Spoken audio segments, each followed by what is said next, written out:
All right, good afternoon, everybody. My name is Jose Santos. I'm the moderator, so I'll be running back and forth with this microphone. This is going to be recorded, so please use the microphone, even though I know you have loud vocal cords.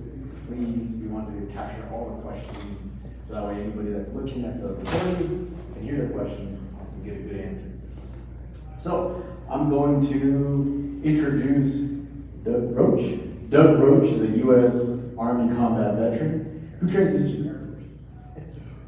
I'm going to correct that. Doug Roach is a U.S. Air Force combat veteran who transitioned out of the military service to a 20-year career as a business owner and an advisor in the financial world with a Fortune 50 company. After retiring, Doug moved back to Washington State, where he is currently in the state service position, assisting businesses and organizations with their talent acquisition needs. The journey from serving in combat to shaping veteran hiring programs in the corporate world and then transitioning to a role that connects businesses to veteran talent helps bridge the gap between veterans and meaningful career opportunities, making a real difference. Please clap your hands for Mr. Doug Roach. Okay, thank you for being here. We're going to talk about veterans and how to hire them, how to mentor them, retain them, the whole gamut of everything. I will tell you that this presentation normally takes about 6 hours, so hope you're in for a ride. But I've been asked to take it down to 60 minutes, so there's going to be a lot of fast talk. There's a lot of stuff that's going to be left out. I would encourage you to reach out to your local Veterans Employment Representative in your area's workforce office. They can go in depth with you on this, and if they can't, they can get in touch with me and we can get the information to them. So, how many veterans in the room? Keep your hands up. How many family members of veterans, like spouses? How many friends of veterans? Okay, so pretty much everybody raised their hand, right? So, we've all got a vested interest in this. So these are some of the topics we're going to talk about. Let me get this to work. So the agenda: why hire veterans, locating veterans, basically we're attracting veterans, how do you get them to come to your company or want them to come to your company or organization, the hiring process, onboarding, training, mentorship matters, career development, promotion, retention strategies, and we'll talk about final thoughts. And there's a call to action at the end as well too, kind of like what this whole Serving Those Who Served event is about. So why hire veterans? So veterans inherently have leadership skills, or at least they should, for the most part. I did as I was told most of the time, and then I tell other people what to do. And I think most of us are kind of growing up that way because our parents told us exactly what we needed to do as well too. So the leadership discipline and the teamwork experience for companies, probably one of the most important things that's going to keep your company growing. Because if you're not growing, you're stagnant, and if you're stagnant, then your company's dying. And I've worked with companies like that over the years, companies that just aren't continuing to move forward, and they're stagnant, and then all of a sudden you see them in the newspaper where they're closing down. Now that I work for ESD, I still get notices, the warrant notices that come through, companies that are laying people off, people that are closing down, and a lot of that is due to the economy.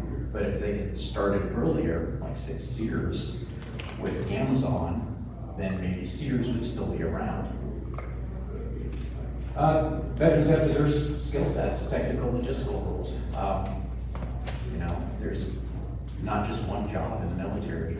I have a whole gamut of them and did multiple things throughout the time. And not only received training for those, but sometimes you were just handed a set of keys and a bunch of paperwork and said, here, go make the magic happen. So you gotta learn on your own as well too. Commitment to the mission, resilience under pressure. I would say commitment to the mission is probably the most important thing because that was the goal. That was all of our goals. I mean, I couldn't get out and do stuff. Sitting on the tarmac just sucked. It was terrible. 120-degree heat, the Middle East, sitting there waiting for something to happen, and you're just sweating it out. And as soon as everything comes down, it's like you're ready to go. So the mission was very important, and completing that mission was extremely important as well too. Resilience under pressure. Let's face it, people get deployed. It's not a fun time sometimes. I mean, I wanted to go do it. My wife didn't want me to, so there's that conflict. But she let me do it, so she didn't really have a choice. But the other thing too is, key point on this one, veterans bring values and expertise that can enhance any workforce. It's not just a decision, it's a strategic advantage. When you hire veterans, you're getting a fully loaded individual that is trained and ready to go for the most part within the company. What they don't know, they can learn, because we've all learned it really quickly.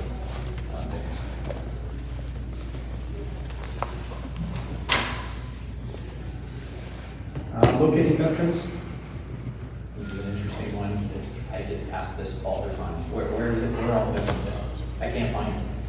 Okay, well, first of all, you're not looking. Because there's one standing in front of you. And secondly, you haven't asked anybody. So there's different ways that you can find veterans. And the quickest and easiest way is to partner with a veteran organization.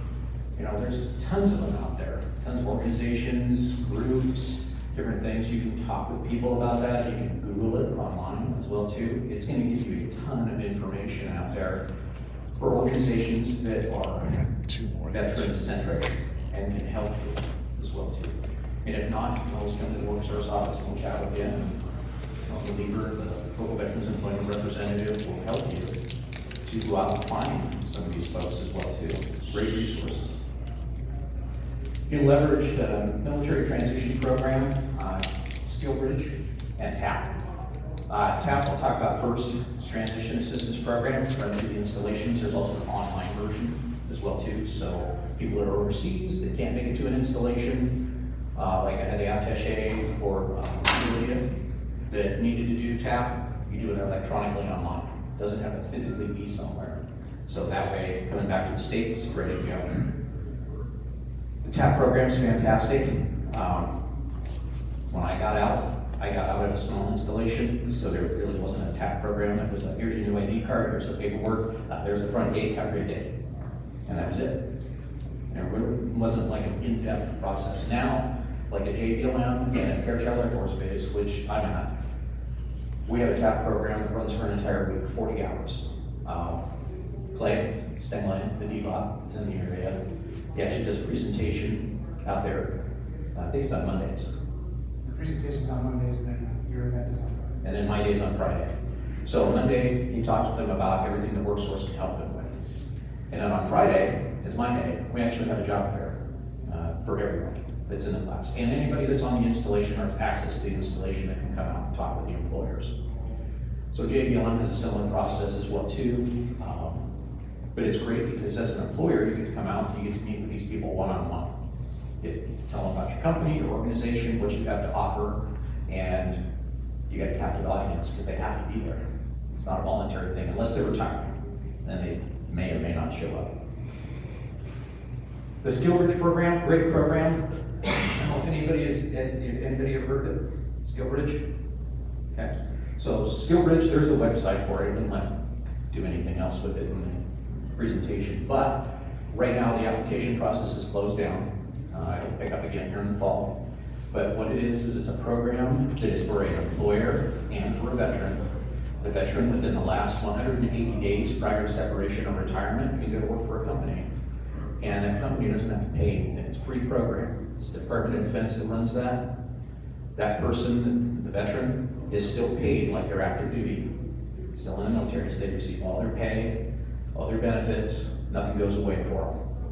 An employer gets the benefit of having that individual work with them for that last 180 days. The goal at the end, hopefully, is where the employer would hire that person on full time. So it's kind of give you a preview of what you're getting without full commitment on it as well too. The other thing you can do is attend job fairs, veteran networking events. There's tons of them. We have one every month in our office. Most of the WorkSource offices do as well too, along with the one on the base as well. Typically the one on the base is once a month. It's usually on a Friday. It runs from 10 to 1, 10 a.m. to 1 p.m. But the ones that are in our office, they're local. So we actually have companies from outside the Spokane area that come in and want to talk to people. And we've been getting more and more and more veterans that are coming in for that as well, especially since we've got the word out. So lots of opportunities there. There are other job fairs out there that other organizations put on as well too. You can always become involved in those as well. Lots of veterans go to those, especially if they're veteran-centric as well. Probably the biggest thing for an employer that they miss is being able to talk to their current staff that are veterans, because they don't know how to chat with them, right?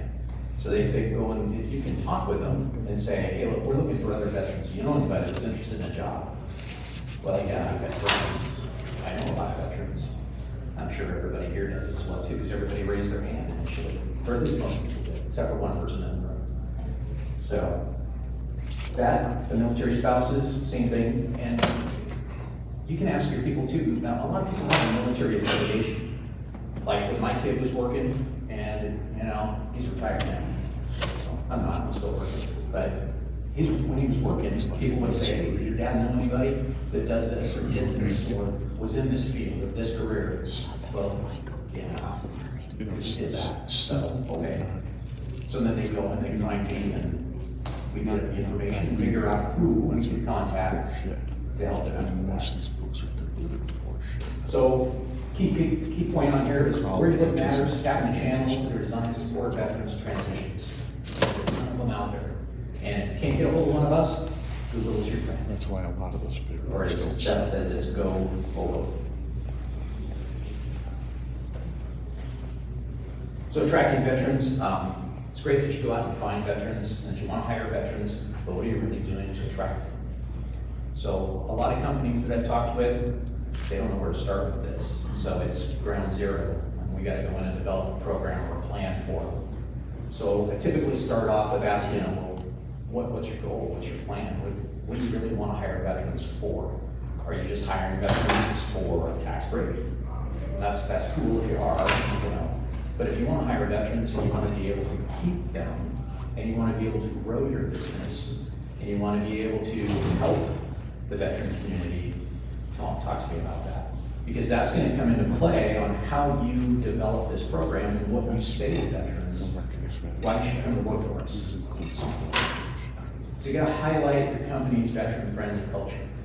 And again, that goes back to, do you already have veterans that are working for you, or military spouses, or any type of military affiliation? So you got to figure that out first. So that's what we go and we start talking with the staff, okay? And we start looking through there with HR. They'll look through and see who listed any kind of military experience. And we'll start talking, why do you like working here? What would bring you here? What don't you like about working here? What would make you leave? Then you got to take those success stories that you already have and share them, right? Because otherwise nobody's going to know how great your company is and how veteran focused you are unless you actually share that and talk with them. And then the other part there too is using inclusive language that speaks to military backgrounds. So there's a lot of different careers in the military, and there's a lot of different military language, and we'll talk about that too in this. But military veterans, if they've been in for 20 years, they're getting ready to retire for 20 plus. Some of them may have never held a position or a job before they went in. Because you just go in and my definition of somebody who signed a blank check to get their life for their country, that's ultimately what it is. You just go in and sign a bunch of paperwork and you wait for your day and you're on. And then the fun begins, right? So that's the thing. A lot of these folks, they don't understand what you're offering. So there are ways to put that into your job descriptions and your postings as well too. But you've also got to have your HR folks involved in that as well, because they need to know. And that person sends, and we'll talk about it too, sends a resume. What are we looking at? And we'll talk about DSHS in a little bit too, and how there was a program that started with that as well, to kind of facilitate that. So veterans respond to environments that reflect respect and understanding of their experience. You know, a lot of these folks, if they spend 20 years in, they're usually higher ranking. They're used to being the guy in charge, or the person in charge, or the lady in charge. And then they're gonna go to a company, and they may not be that person in charge, and they may have to be told how to do things, but you still have to respect their experience as well too. So they may have a different outlook on things. They may not look at things the same way you do. And for your company or organization, that's fantastic, because they come with an outside view, and they can bring up ideas to you and say, what if we do it this way? You know, I've done it this way in the past. This didn't work, but then we tried this and it did.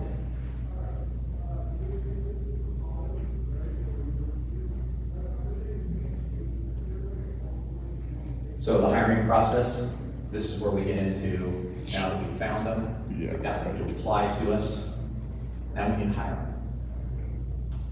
You gotta train your recruiters in the military resume interpretation. When a person does a federal resume, it's about 16 pages long. Clay can attest to this, because my kid's is 16 pages long. All right, now you gotta convert that down to a 1 or 2 page resume, and that's real fun. But the wording that they may use in there might be more veteran-centric than civilian. And so you may be looking at this and going, oh, this person probably doesn't have the experience that we're looking for, when in reality they do. So DSHS 2 years back started a program where there were a lot of applications for positions. And the automated system was catching them, booting them out, saying, this person isn't qualified, they didn't use any keywords, none of this matches up. It's all military. Well, then what they decided was, how are we going to capture these veterans? Because we're not getting enough people. We can't keep enough people.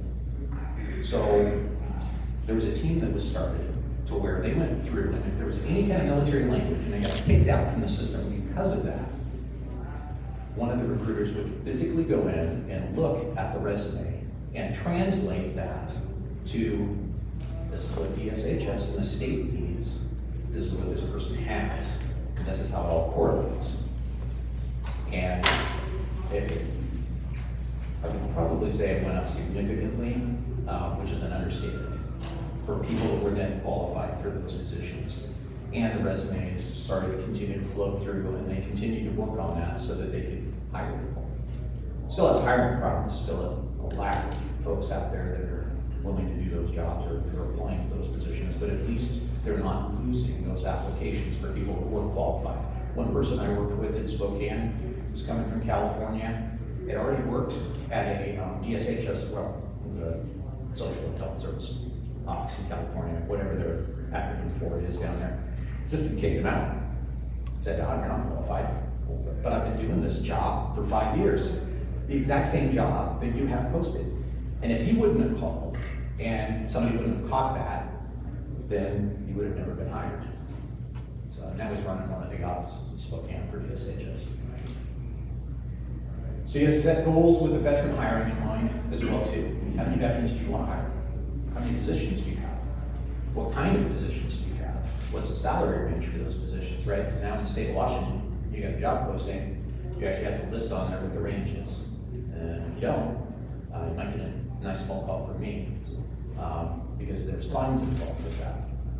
So the goals that you have aren't necessarily the goals you're going to end up with. Because you may end up with more veterans that apply for these positions than you thought initially.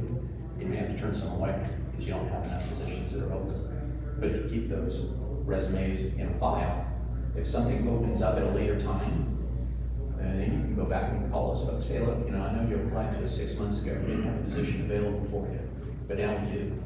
You're still interested? It's kind of like when we were talking the other day. I was working at DSHS, and I put in for this position. And I totally forgot that I applied for it. Totally. And they called me up and they said, hey, why don't you come in for an interview? I'm like, who's this? Well, this is the state of Washington. Well, I work for the state of Washington. No, this is ESD. You work for DSHS. Okay. So then when they explained it to me, I'm like, oh yeah, I remember that. Yeah, I do like that job. So I had to look it up and figure out what it was. And I was like, okay, well, that sounds pretty cool, because I'd rather be doing that than what I was doing at that time. So, use the skills translators, offer interview prep. Had a company that was getting nowhere. And they were trying to figure out, how can I take my job description and make it more palatable to a veteran? Because we're looking for engineers. We want people in civil engineering from Fairchild or from any other base. But they weren't getting anywhere with it. So we started them with a military skills translator. Okay, how can you do this? Okay, these are the skills that a person in the military has. This is what you're looking for. How do they mesh together?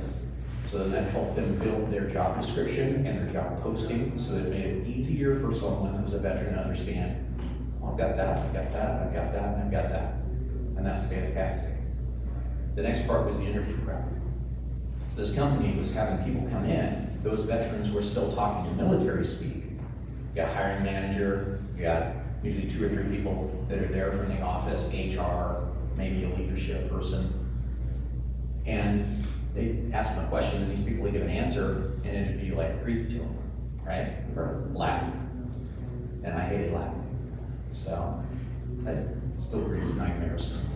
So anyway, trying to offer help for those folks, they actually put a video, we had a video done, they put it on their website so they could have a person go in and they can say, okay, this is what we're looking for, this is how you interview with us. Gave example questions, gave them an opportunity to view that so that when they did come in to interview, made it a lot more easy for those folks to understand, this is really what I'm asking you, and I really want more of a civilian answer. You can tie some of your military speak into it, but let's get you back into the civilian world. Which StWS is fantastic for that, by the way, as well too, because it gets those people back into civilian world. So the key takeaway there, make the hiring process veteran ready, not veteran confusing. Not only for the veteran, but for your staff as well too.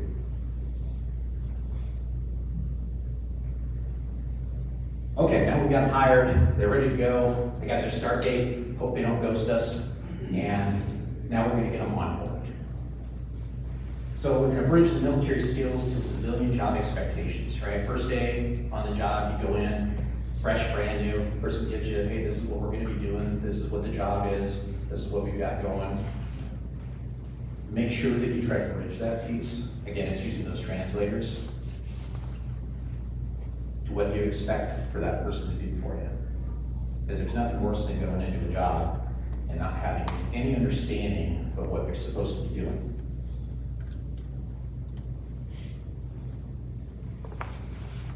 This next part is probably the biggest key for an employer, and it starts that retention process. Assign a veteran mentor during onboarding. When I first started with ESD, I ended up with Cody as my mentor to help me to get acclimated to ESD's role. Even though I work for the state, work for DSHS, ESD, totally different animal. So it got me back into the aspect of, okay, I need to relearn some of these things and to understand better how ESD operates. So she helped me navigate that. If I wouldn't have had that, it would have been like when I went to work for a company about 25 years ago that handed me a set of keys and a box of paperwork and said, go make the magic happen. Okay, I don't know what my expectations are. I don't know what your culture is. I don't know what your onboarding, what kind of onboarding is this? This is nothing, right? Other than you give me a set of keys and a box of files. And then I got to figure it all out on my own. And I didn't have a choice, but it would have been much easier if I would have had someone who was a mentor there that could help me to at least get acclimated to that company in the first few weeks. And then providing tailored supports, resources. You may hire a person that, yes, they were a veteran, okay, but maybe they're still serving, maybe they're Guard or Reserve. There are certain rules and regulations that you got to understand as an employer with Guard and Reserve folks. They get a drill weekend, they get 2 weeks a year, go out and be a weekend warrior, and they get to go do and have a bunch of fun, right? They may also get called to active duty to where all of a sudden they get deployed somewhere. And you as an employer, there are specific rules you have to follow on that just as much as they have to follow as well too. So the tailored resources, you've got to be able to have the HR department that's accepting of that. If someone comes to you and says, this is what I have going on and I need some help and I need to go. Okay, your HR department needs to be fully trained on that and understand, well, there are rules and regulations that are, as an employer, I've got to follow, so let's make it happen. And it makes it easier on the veteran, and it makes it easier on you as well, too.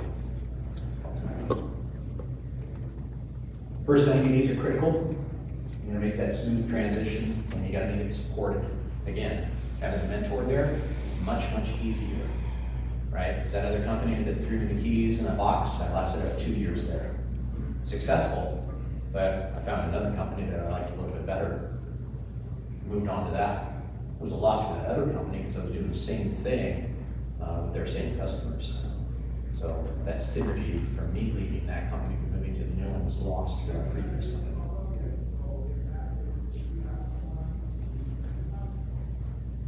And I would say that tailored support resources too, that's kind of an interesting company that started where they offer anybody who had transitioned out of the military, they offered them 80 hours of PTO right up front to use. They use it within the first year. They still accrued their vacation throughout the year on top of that as well too. That 80 hours was very important because a person that transitioned out of the military may still have to take care of paperwork, they may still have to go to the VA, they may still have some additional things that they need to kind of tie loose ends up with, especially if they just moved back to your area. What company was that? Jim? I'm sorry? What company was that? I don't want to mention your name. Okay. We'll talk about this. I'll let you know. I just like it, that's fantastic. You saw it on the report. Okay. Yeah, we'll talk about that. So mentorship matters. Again, getting back to the mentorship piece. Paraveterans with experience, mentors, military preferred. If you don't have anybody that's military in your organization, that's okay.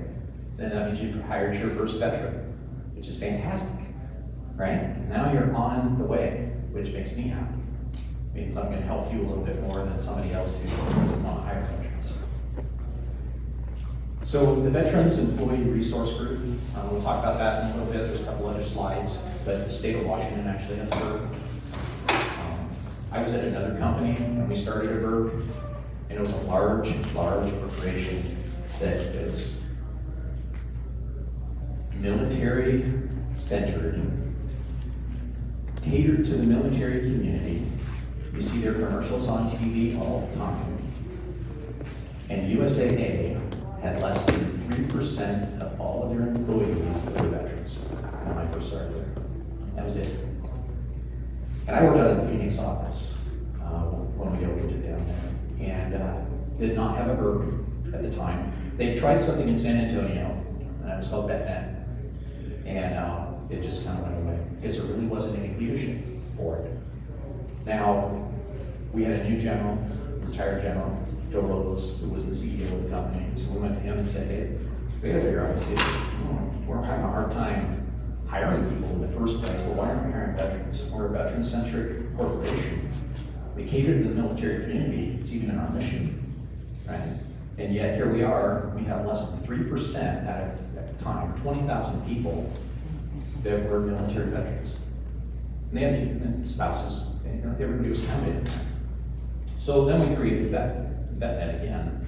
We brought it back to life, and it took a lot of energy. Let me tell you, there's a lot of nights and weekends with that, on top of working 40 hours a week, or sometimes 60 hours a week, or 80 hours a week. So, but that was key, because they started to see those numbers rise, started to see veterans that, hey, this is exciting, I'm gonna come here, because they're all about veterans, they got a VER, there's people here that I know, and people started telling their friends about it. So when a person's getting ready to separate, or a person that's already out and separated, and who's moving to San Antonio, moving to Phoenix, Arizona, down at offices in other areas. There's a big office in Tampa, and one right across from the Air Force Academy in Colorado Springs.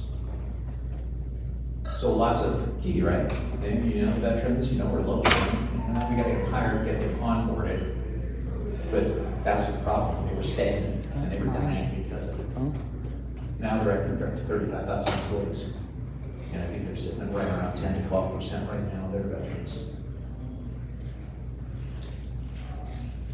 The reverse mentoring to build cultural awareness, that is your veteran staff. And that's really what the VER is about, so we'll talk about that. But it's about us and just like serving those who serve. Come here and learn about what veterans are and how you can help us and how we can help you. So that cultural awareness goes a bunch of different ways. Because I learned when I was in the Middle East, I went through cultural awareness classes before I went there. And if I wouldn't have done that, I could have made a real big mistake with certain groups down there, which wouldn't have been fun for any of us. So that cultural awareness, building it within your organization and your company is just gonna make you stronger. It's not gonna hurt you. And then the key part, set timelines for consistent check-ins.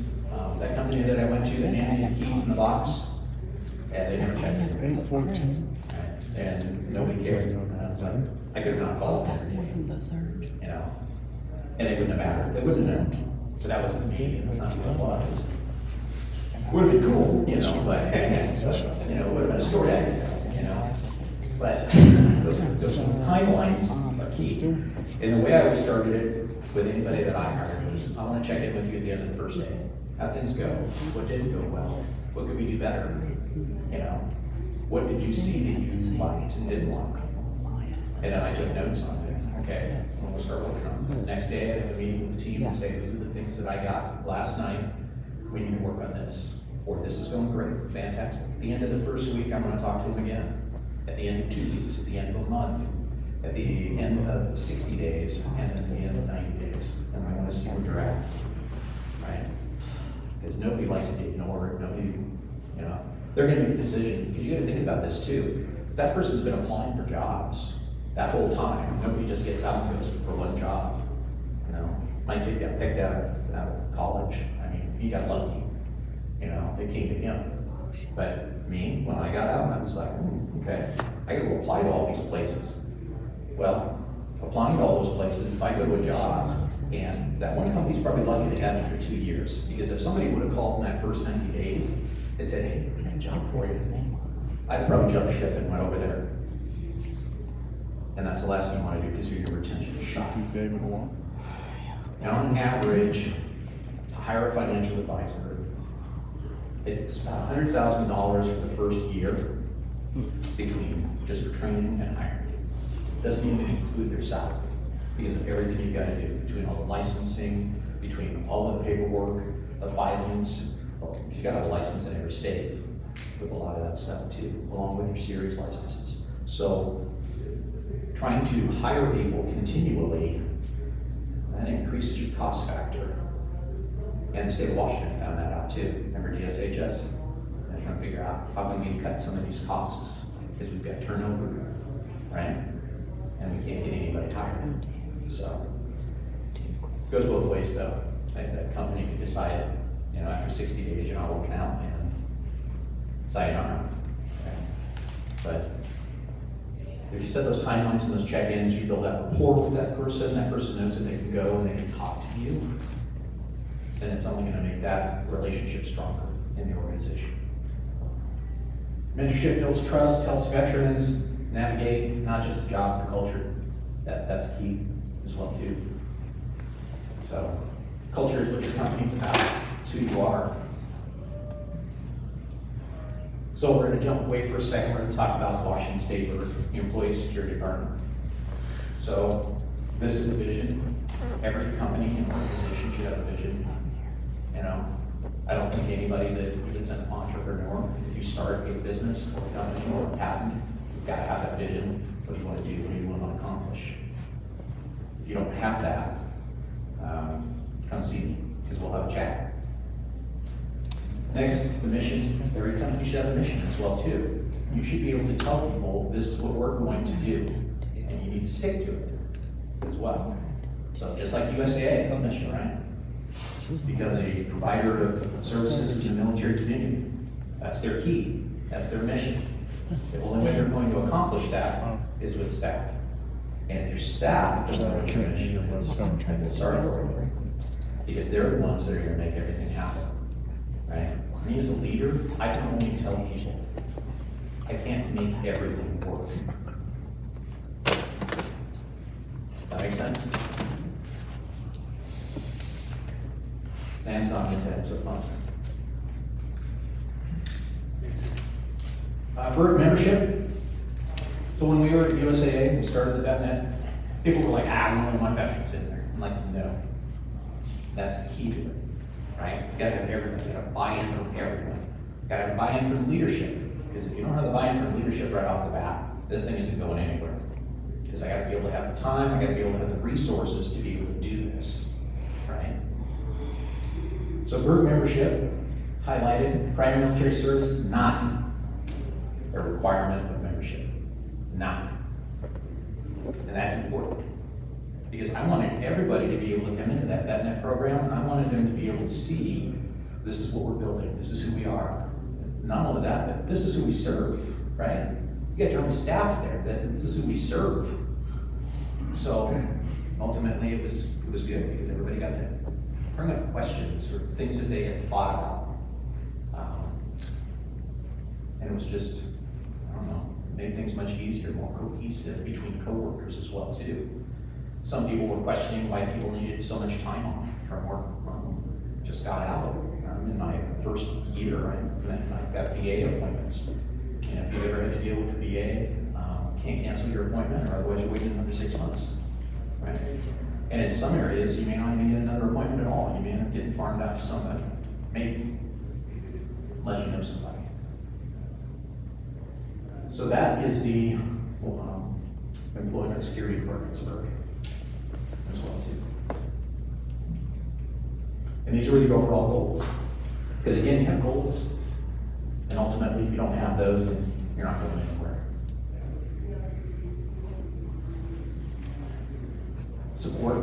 Support veterans, and they'll support you. And then the key down there, make the employment security department an employer of choice for veterans and family members. Kind of sounds like USA statement, doesn't it?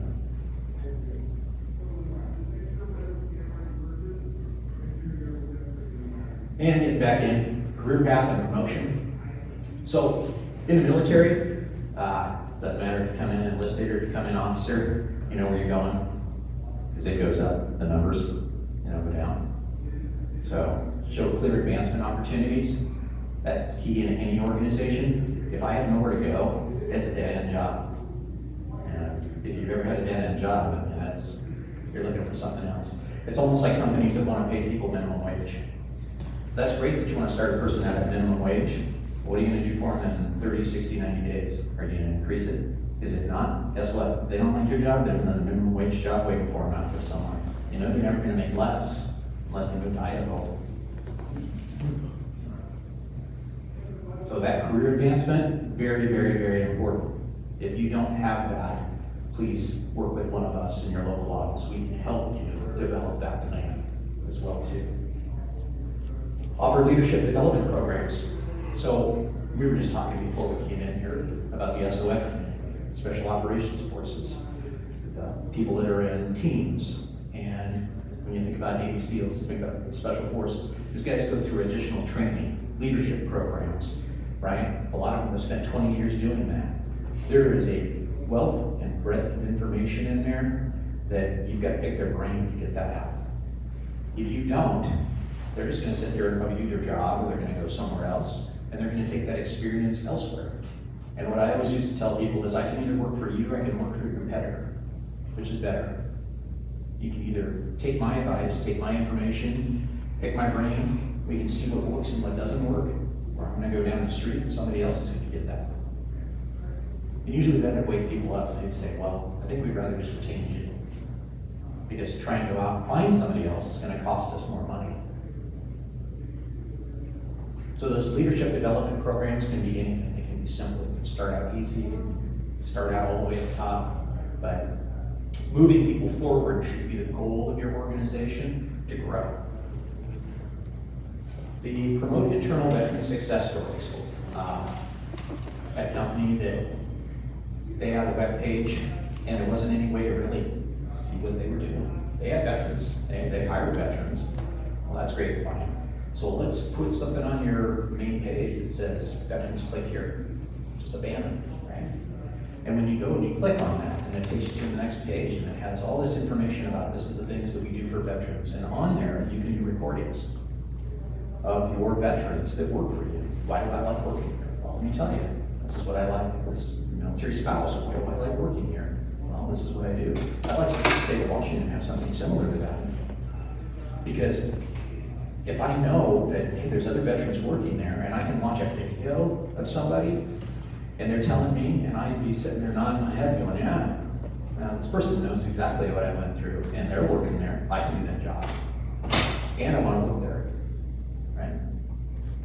So those internal success stories are very, very important, not only to external, but also to the folks that are in there. Because veterans thrive when they see a mission and a path forward. You got to build it visibly.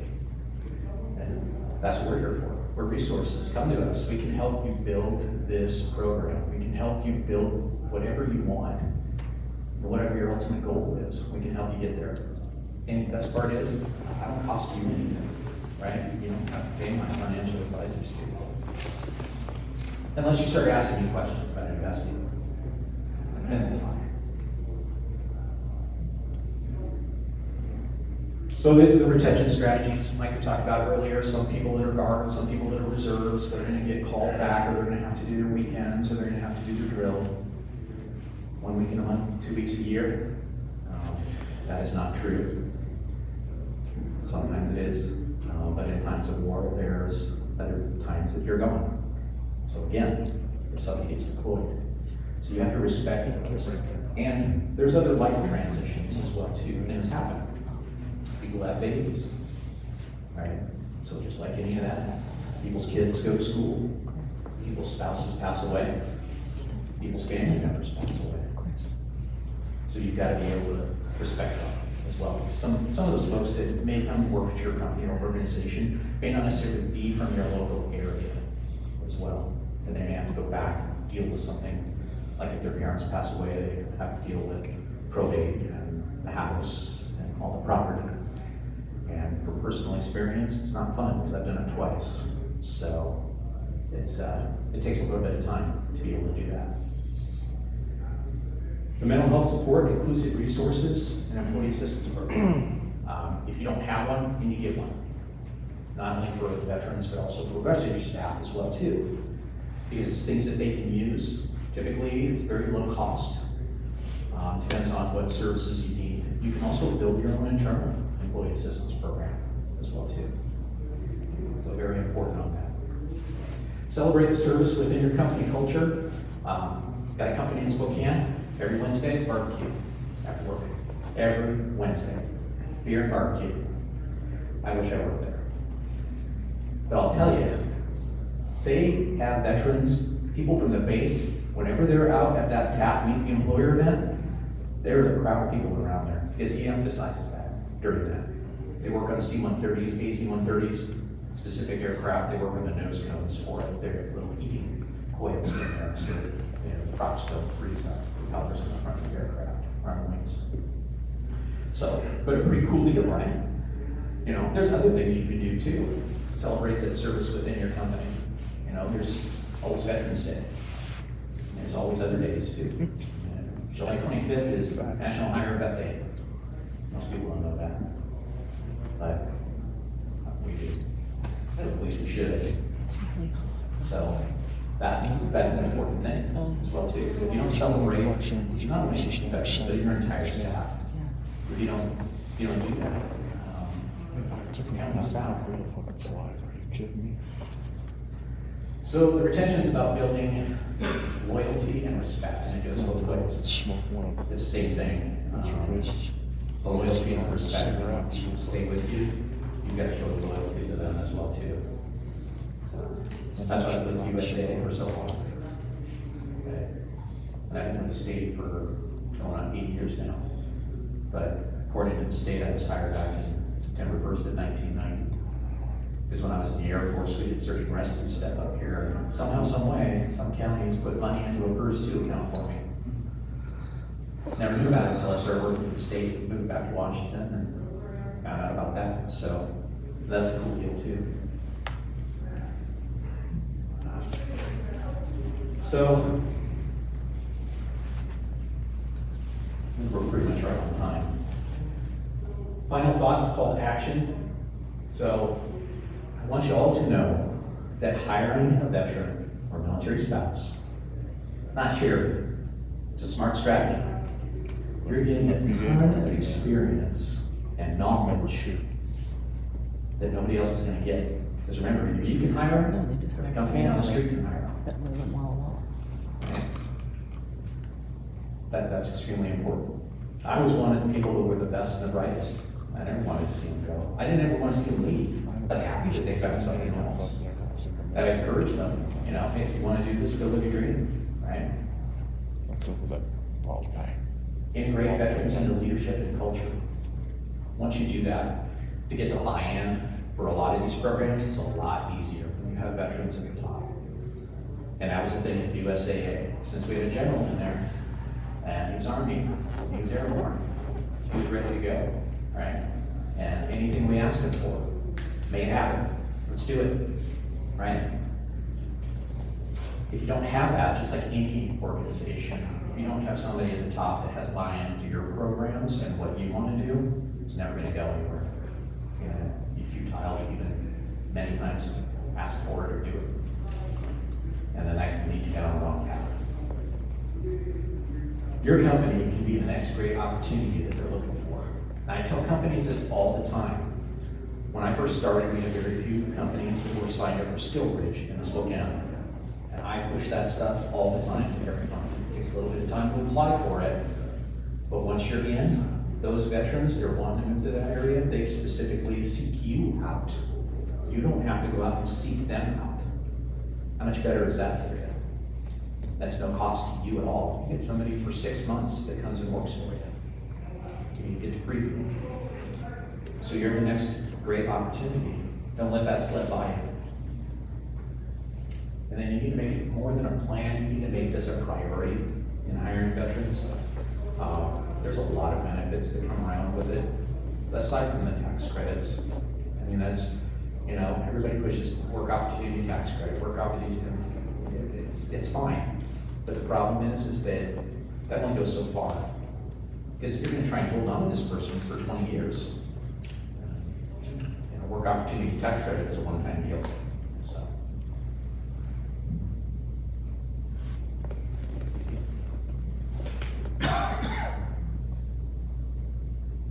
All right. My contact information, if you don't have a leader in your area, reach out to me. We'll find out who's there. We can get you some assistance. If there isn't a leader in that area, we'll get you the next best thing, or I'll help you in anything I can. We'll figure it out, you know. So, but like I said, if they can't figure it out, I'll help you. So, questions?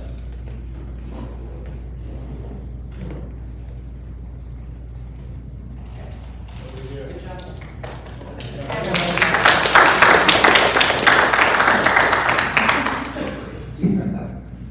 Ask a question yet, I got applause. No, Doug, I think it's encouraging and I applaud what you do, getting the message out, because we do a lot of things to help veterans refine themselves and make themselves job ready.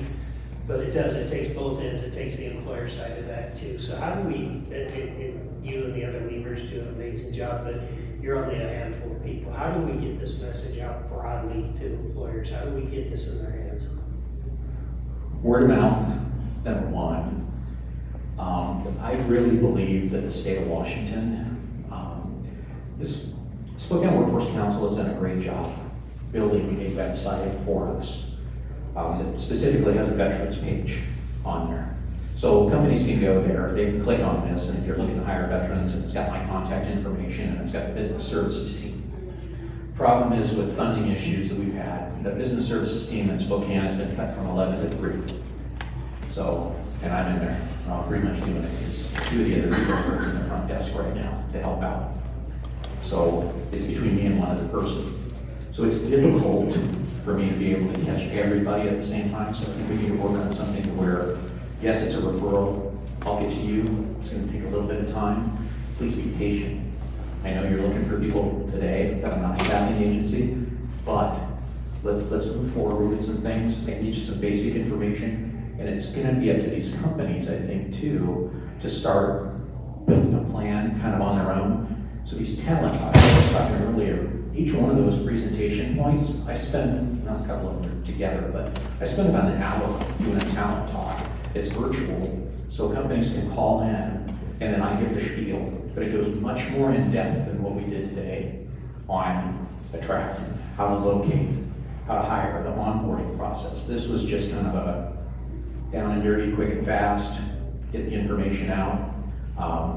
So I'm very thankful that I was offered the opportunity to come here and speak to you all, because it is true, we need to get this information out. But I really do believe that the state as a whole needs to have a website, something on the ESD page or something within, I would think ESD would be a good one, because employers post their positions on Workforce Washington. So if we had something for ESD where it said, looking to hire veterans, click here. Okay, if you're an employer, you're gonna click there, right? Because you're looking to hire people now. So, and then we could take them to another page, and then it could develop to where, hey, you can get in touch with me, you can get in touch with Jose. You know, you can get in touch with all of these different folks in the areas. And I think that might build it a little bit more. I also think the local news. We've got a Workforce Wednesday program on Fox 28 in Spokane, where we get to go and talk about what's going on at WorkSource in the Spokane area, different programs, different things we have happening, and it's not always just about unemployment, and it's not always just about business services. There's other folks on there as well too, from different parts of ESD as well. So it gives the local community an opportunity to see that as well too. So, hope that answered your question. That's what I'd like to see. That's my goal. You'll be both. One of the companies that I was working with made a small changes to the job description. And even though I might say bachelor's degree or 3 to 5 years work experience, they went ahead and did a test and added or military experience. And they saw veteran applications, and I don't know the exact number, we'll just call it skyrocket. Just because they added those simple words. They've now taken it off for whatever reason, and their veteran applications are way down. So I mean, these are just minor little things that veteran identifies now, oh, or me, oh yeah, that's me. So I just wanted to share that with everybody. Thank you for sharing. Yeah, that's fantastic.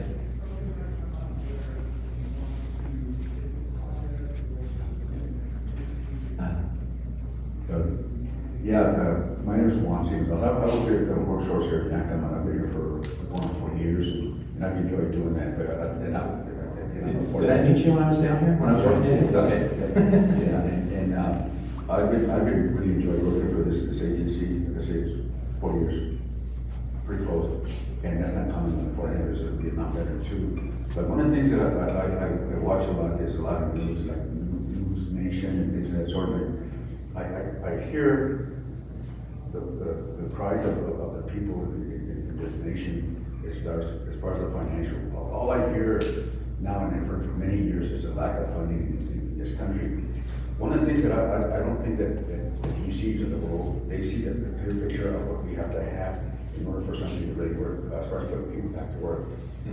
So I think maybe, I don't know, last time I was watching a segment where they were talking about changing I call it the lack of leadership in our people that represent us, because some don't. I hate to put it that way, some don't. And I don't care if you're Democrat or Republican, and I don't. And that's not what I fought for. And that's not what I died for. One of the things I'm thinking about is how can we change the course of not history, but because we're headed to the future, and we know we're right. We know what we have to do. We know that we have people like yourselves and the people that are in here that are trying to defeat something that sometimes it looks like an impossibility as far as getting these people to the right jobs for the right jobs. And I said, well, how can we afford to give dollars to other countries when the very kind of mindsets as far as this nation? You know, and like you mentioned, you were at 11 and now you're 3, and you were at the front desk. So do I. You know, another thing that I see is there's no promotional aspect of a lot of agencies. To me, it's a shame. It's a shame that we have certain individuals that are very, and to me, it's not about the dollar. The dollar, they never have been.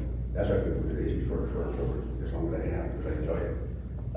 To me, the key factor is the knowledgeable staff that we have. They're going to really provide the medical services that individuals need, especially our veterans. You know, I'll share the first meeting that we had this morning, so much cry, and it all boiled down to the lack of funding, lack of services that are not provided towards the vets. And of course, it just does not affect the vets, it affects everyone, our family members, everybody. And again, it all boils down to the dollar. And we say, well, where the heck is the dollar going? As a taxpayer, where's it going? You know, I don't know, I just feel bad because I don't think that we have the right leadership. That's my thought, not only by millions of people throughout this country, they say, well, what do we do now? They're taking dollars from here, dollars from there, and we're still saying, well, or worse. You know, so I think we need to find a resolve. It's a struggle fighting these battles. But you're not fully acting the way to do a job. You just have to win a war. If you don't have the right ammunition, the right weapons, you're going to lose battle. Yeah. That's my thought. I've heard so much negative in a while now, and it hurts. You know, it's a great nation, but it doesn't seem like, I don't know, to me, it makes me cry sometimes. It's what the heck is really going on? And it hurts a lot. You know, so me as a veteran, I love and respect this country. I'll die for the thing about it. I don't want to go this way. Not knowing that we have not resolved things and really help the people as a great nation. So I just thought I'd do that because it hurts me a lot. And I know you as a veteran and the rest of the veterans that are here in this room and in the other rooms, and then the people that are non-veterans, it hurts them too. Yeah. Because we're not getting what we have to have in order to fight back and win. Yeah. So thank you.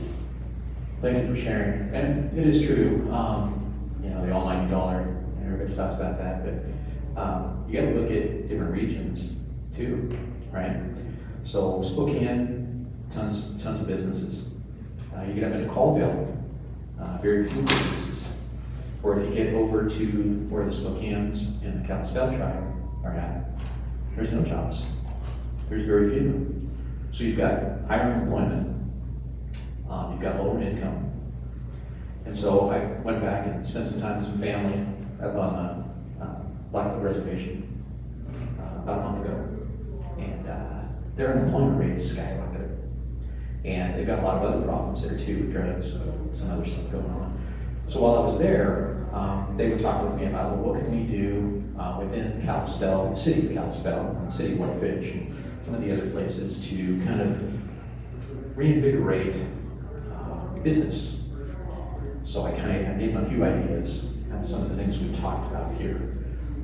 They do have a lot of veterans. They've had a lot of people that they've lost touch with as well too. They've been having a lot of per capita payments that come out monthly to Native Americans get money based on the tribe and what the payments are. And that money's been going back. It hasn't, the accounts are closed, so they don't know what's going on. So it all correlates back to now your community is losing money because there's nobody else spending. So now you've got these businesses that are hurting as well too. It's very similar to when COVID happened. You have all these businesses that built up around these other major corporations like Microsoft. They built like restaurants or service stations or other little things that could support those businesses. Well, when COVID happened and everything shut down, there wasn't anybody going there. All those businesses around there were affected as well too. So it gets back to the almighty dollar, it really does. So the only thing we can do is try to think outside the box, right? So I gave them some ideas about what I thought they might be able to do in that area. Kalispell, if you've ever been there, it gets very cold in the wintertime. I don't like going there in the wintertime, so I go there in the summer. But there's a lot of things, Flathead Lakes up there. So lots of summer things to do. In the wintertime, there's ski resorts. People love to go skiing. People from California love to come there. And they love to buy and they love to spend and everything like that. So tourism is key for them, that they didn't really focus on it that much. If you try to look online, the tourism stuff really isn't there for that. So I talked with them about, you really need to start developing a website presence that we need to focus on tourism itself. because that's gonna take you to the next level. And that's gonna help support your other businesses as well too. Once you get people coming there from outside of that area, you're gonna see your businesses grow. And then you're gonna see your unemployment rate go down, because they're gonna need more people to work at those businesses because you have more tourists. So that's kind of my answer. It's, you know, I hope that gives you some reprieve. You shouldn't feel bad about what's going on, you know? It's a situation with everything, right? I won't get too political on it, so. Thank you. Yeah, thank you. Hey, just to help out on some resources out there. So basically, if you're a veteran, you can actually apply for the 1010 HHS, which is a hardship. And when you fill out those applications, they'll give you like a stipend for a certain percentage of disability to help maintain you. So if in a rural area, jobs are scarce, you could always go that route. Also, if you happen to be 65 or older, and they have honorable discharge and served in like a time of war, not deploying to the time of war, but during the time of war, you have a thing called a 21P 527 form, which will give you 100% if you feel that you no longer could work. And then there's other opportunities too, like say in remote areas, you have remote jobs that will pay you like 60 to 100K. And the only thing you have to do is data entry. And some of the firms are like Cisco and some really high-tech jobs, and the application is a very easy process. You just go online, type it, that's about it. Now, being a veteran, depending on your disability rating, you have two different pathways for federal employment, which one is a direct hire position, and you have another one called the non-competitive direct hire. Now, with those, the OPM will actually indicate which agencies that will be available for direct hire. A real common one is FEMA, and because out in this area, you have the wildfires and everything else, and you can actually get free certifications through FEMA at your own pace. So when you apply for the FEMA job, you have all the accreditations and everything, so they don't have to train you. You just walk right in there as a direct hire or a person with disabilities, and you get hired to basically run the area, coordinating supplies for the vets and such, like tents, shelters, and everything. So there's a lot of options. And then with every agency, there's what they call a selective placement coordinator. So if you reach out to the selective placement coordinator, they'll contact you directly and say, hey, who do you have vets that qualify for direct hire or non-competitive direct hire? And then what the non-competitive direct hire will do is put you in that position for a year as SG11 or SG14. And they'll be equivalent to about 100K. And then once you complete that, you have the option to compete for that position. A very good agency for that one that prefers the selective placement is U.S. Army Corps of Engineers. Now, they had over a $60 billion contract for all of Washington to do the infrastructure, basically review our waterways and dams and such. So it's a really good option on that one. And with them, you just have to apply directly to the HR. And when you apply for it, the only thing you need as a vet is your DD-214, a resume showing your skills, and your VA pension letter. Just talk about, okay. Yeah, for the families and stuff like that, when they come to the base, they do that, they can talk about the direct hire, because they'll do that. So, if you do go to the SkillBridge website though, if you're interested in applying for that, scan down a little bit on the SkillBridge page. The first part is we're hiring ICE agents and a bunch of other stuff, federal stuff up there. Go down below that, and it gives you all the information about how to apply. There are a couple of classes that are coming up if you want to get a jump start on that. Because there are some classes you got to watch. You basically attend them, and it's a video. Just want to make sure you were pointing at me or back there. Oh, go ahead. What was your name? I just wanted to talk a little bit about SkillBridge. You mentioned it in your deck. Not everybody knows what SkillBridge is because not everybody raised their hand. SkillBridge is open to government agencies. Spokane County has SkillBridge opportunities for veterans who are as being military, I'll let Doug explain what SkillBridge is if he wants to. But it's nationwide. So if you have a veteran who's coming to your area, like they left here to go to the military and they're coming home, and there's a SkillBridge opportunity for him, they can be coming from Florida or Maryland or wherever else in the country and take that SkillBridge opportunity. So I just wanted to plug that a little bit because I work on Fairchild. And people are always exploring opportunities. I'm at Fairchild, but I'm going back to Arkansas. Where's the SkillBridge opportunities for me there? And like I said, the application process is closed down right now, so when you get in there, don't let that discourage you. You can go to the classes up front, watch those before, and then that way when you get ready to apply, you can say, well, I've already attended. It just makes things go much quicker. It used to be that they had the enrollment program year-round for companies, and it got to be too much, where it was taking at least anywhere from 8 to 12 months for a company to hear back if they were approved for the program or not.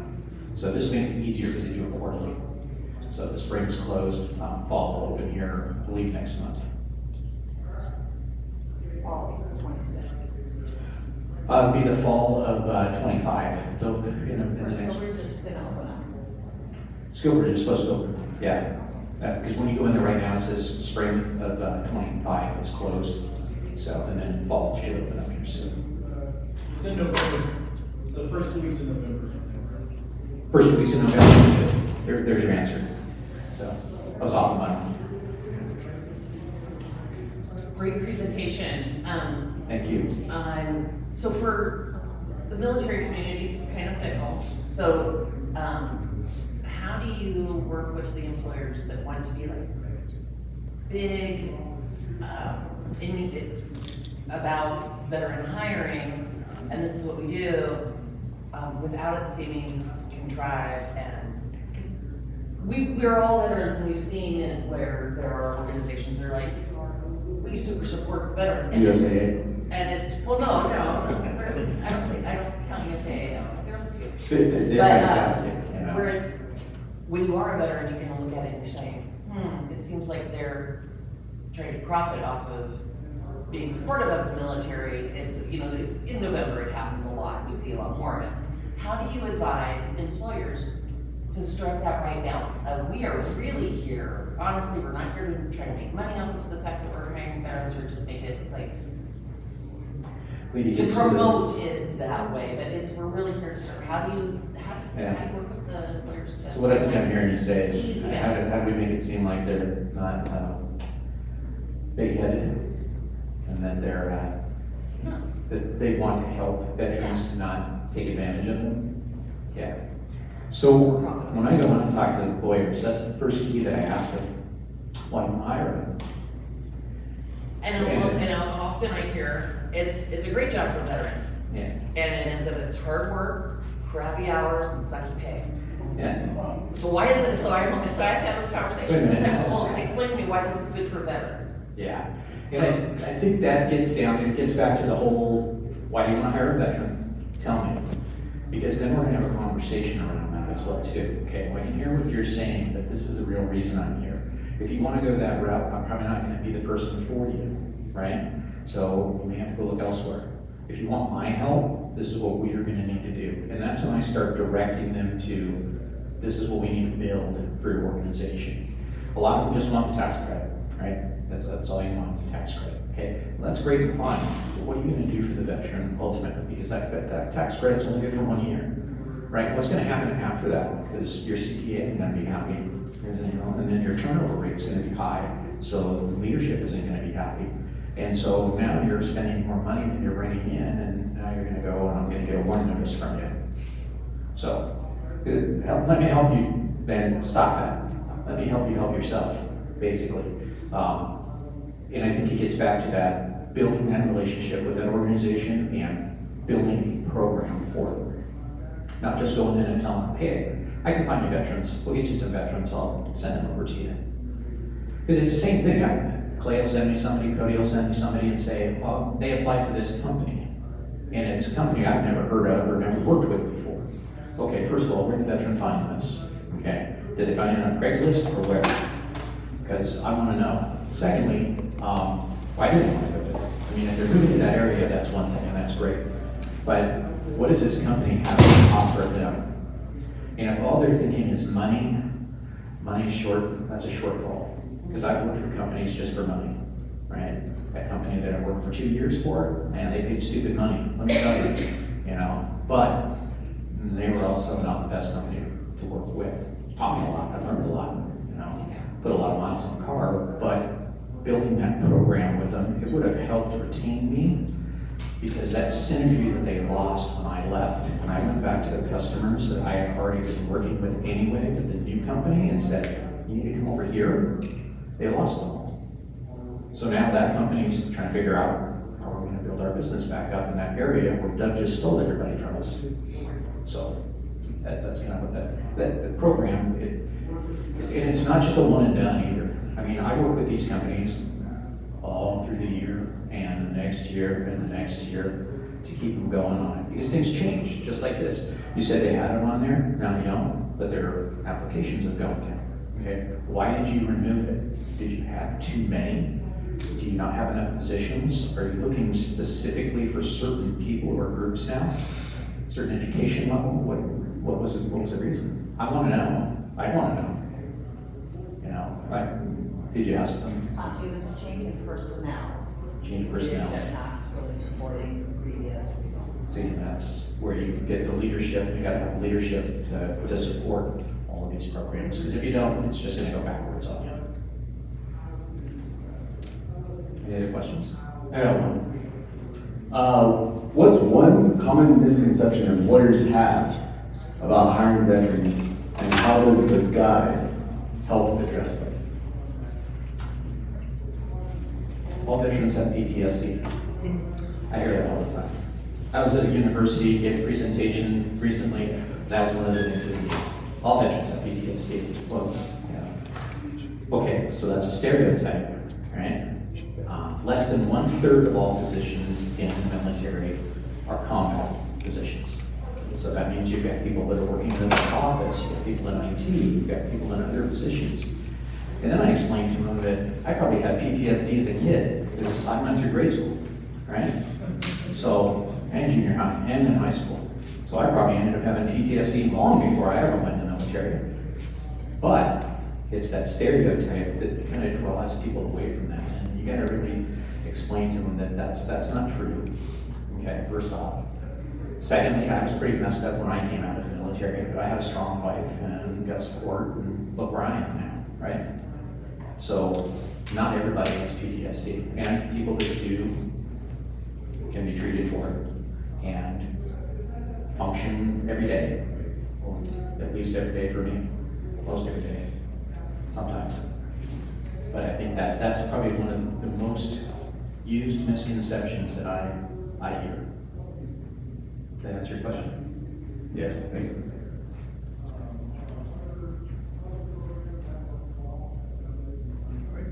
Yes. For What employers. was your name again? For employers, like, I don't know if you can talk about this, I don't know. Amazon has a job announcement, and right in the job announcement, right on the headline, it just says, area manager, veterans encouraged to apply. Is that a tactic that you encourage like employers to use when they're listing the jobs that they're looking for veterans? No. And we've had conversations with Amazon. I've got family members that work in Amazon. I have breakfast with one of their guys every week that runs Amazon. So one of the conversations we have around that is, how do you get the information out that those are the folks you're looking to hire? Because a lot of those positions that they post, I mean, they pay okay, but they're warehouse jobs, right? Pickers, or putting stuff into boxes and everything like that. So the area manager position is a great opportunity for you to say, you know, hey, this is why you should come to work for us, not just military veterans. I'm encouraged to apply. You know, that's key. So I'll be having a conversation with him when I get back to town. Okay, get back and just popped up. Don't tell them I got Did you see that one this morning? Okay. Yeah. And I'll tell him you said this is what's going on. So. Any others? I don't know how much. I don't want to keep you too long, so I'm going to give you a break. Maybe we can go until 2:30 at the latest. Any other questions? You have any other questions, Jose? Yes.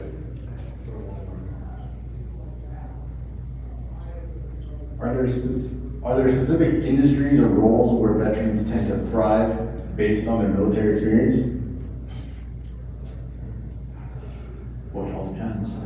thrive anywhere, right? I mean, I've got a multitude of different positions. Give me an opportunity and I'll learn what I need to do. I wouldn't necessarily have specifically one. But I think with, when Clay and Cody, when they work with folks, I always encourage people to, what do you really want to do? And like we were talking before, we've got a colonel who's getting ready to retire. He's an 06, and he runs a specific team. And he's like, I just want to go make knives. That's it. Okay, where do you want to work at? I want to work at Bust Knives, Post Falls. I live close to there. And that's all I want to do is just make knives. I don't want to have to be in charge of anybody anymore. I just want to be in charge of myself. And just want to work by myself at my station. Okay, well, that's great. First of all, you don't need to come to me and tell me that, because almost 60% of the people that work at Buck Knives are veterans. In fact, 2 of the people that are in leadership roles know them specifically, because they're on the teams together. So now, you've got your in. So I went out and talked with them last weekend, and I was like, hey, he wants to come and work with you guys. What does he need to do? Just have him show up, give us a call, let us know what day he wants to start when he retires. Take some time off, whatever he wants to do, just let us know.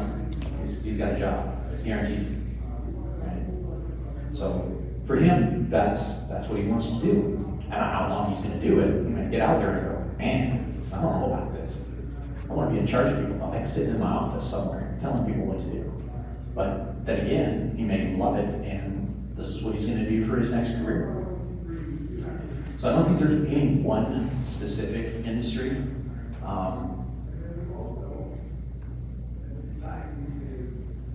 I got lucky when I got my job. I got out of the military and I went back to school, and I was sitting having lunch in the cafeteria until my next class went. And there was a table next to me. They were having a career fair that day, and so I started chatting with the people sitting there in between when person would come up to the table and chop it. And I just sat there and kept chatting with them and built that relationship with them. And finally, at the end of the day, I'm like, I'm heading out, gotta go to class. They're like, whoa, come talk to us tomorrow. Can you do that? Can you come to our office tomorrow? So that's what started me on my career in financial services. So that I got lucky on. It was something I had never thought about before. I'm like, man, I'm not doing that. I want to go jump out of airplanes again. I want to do this, I want to do that. And then after that it was, okay, tell me what you have. Tell me what you have to offer me. And they had a real strong program developed for veterans. And that was the key. And that's what started me on my career. So, but not everybody's that lucky either, right? You've got people in school that are like, oh, I'm going to be this major. Like my nephew, just first day of school was on Monday at University of Utah. He's loving it until he figures out he's got to start doing some homework. So he's enjoying all the parties and everything else. So it's great and fine. What's your degree going to be in? What are you going to major in? Oh, I'm going to be microbiology. Okay, well, I'll ask you again in 90 days what you want to do. Because once you get into those chemistry classes, we'll see how far that goes. So, because I don't know. So, yeah. I have a question. It's getting recorded. I believe the stat is the average transition veteran has 3 jobs in 3 years, at least the most recent stat. Yeah, could be. Is that more on the onus of the veteran trying to figure out the what and why? Or is it that transitioning into a company can offer some of the things that you recommend? What do you think? Where is it? I mean, we've all heard about bad hires, right? Hire the wrong person for the wrong position. And ultimately, a lot of times it comes down to the company as well, too. I've been in companies and they're like, man, we got an empty seat, we need to fill it today. Okay, that's great and fine. These applicants, then they're not a good fit. And then they didn't listen, and in 90 days that person's gone. Either they were terminated or they left on their own. So it gets back to, what kind of a program do you have? What have you developed? What have you put out there about what our company culture is? What have you given information about so that people know what to expect when they come to work for you? Kind of like Buck Knives, right? He knows those guys, they know him, come out and work for us, that's all I want to do. Well, he's very familiar with the culture He's very familiar with what they do. Everybody that's out there pretty much knows them, so it's gonna be a good fit for him. Me, I would not be a good fit at Buck Knives. I have a follow-up comment, question. So do you think, I don't want to open Pandora's box, but, that was a but. The transitioning program, is it helping veterans be prepared to know what they're wanting better? Are they coming out with a better resume? Are they coming out better? I'll let Clay answer that one. Absolutely not.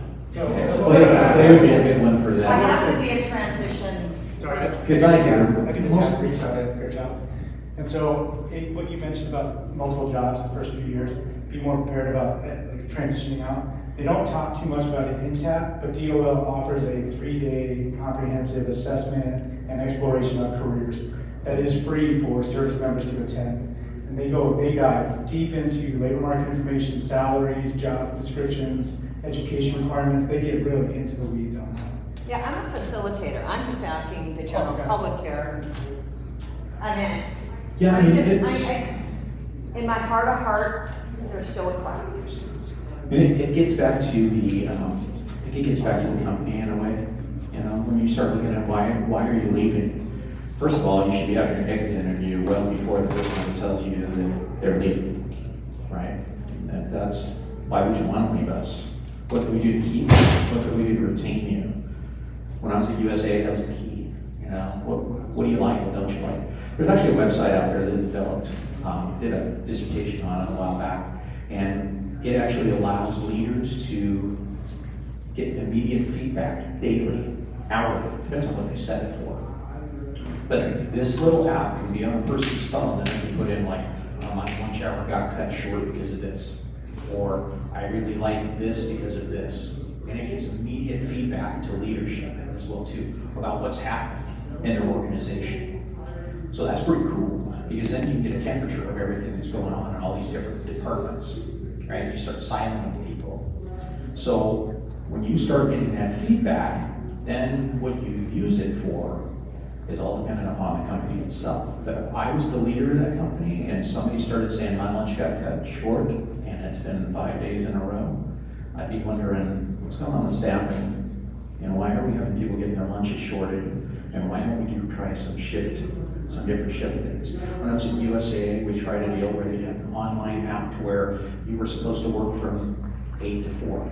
Well, kid got sick, I gotta find somebody to take care of them. You get online, you get on the app, well, there's a 10 to 6 shift available. Or there's a 4 to midnight shift available. You can change your shift based on what your need is as well too. It won't necessarily work for the state, just because of the situations that we're in a lot of the time. But there are organizations out there that have that opportunity where they do have shift work, it's available. So that's something that was kind of out of the box type thought process. That would help retain somebody, because otherwise you start getting paper on people and, well, you showed up an hour late, my kid got sick. Okay, well, this is the 3rd time that's happened. I can't control that, my kid's sick, you know? So instead of losing that person, how are we going to retain you?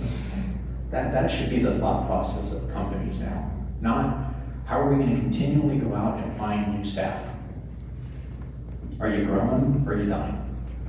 Because that's the thing. So, yeah, good question. That's a good question. That's an interesting thing. I like that process. So, Time for one last question. nothing. Come on in.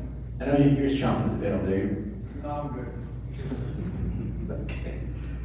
You talk to me after. Well, thank you so much for being here. I appreciate all of you, everything that you all do. I really do. If there's anything I can help you with, if there's anything the team can help you with, please get in touch with us. We'll figure it out. And please use this as a resource as well. That's what we're here for. I mean, it's no cost to you. I'm getting paid by the DOL, even through the state, through that, you know, so it's your tax dollars at work. So, thank you.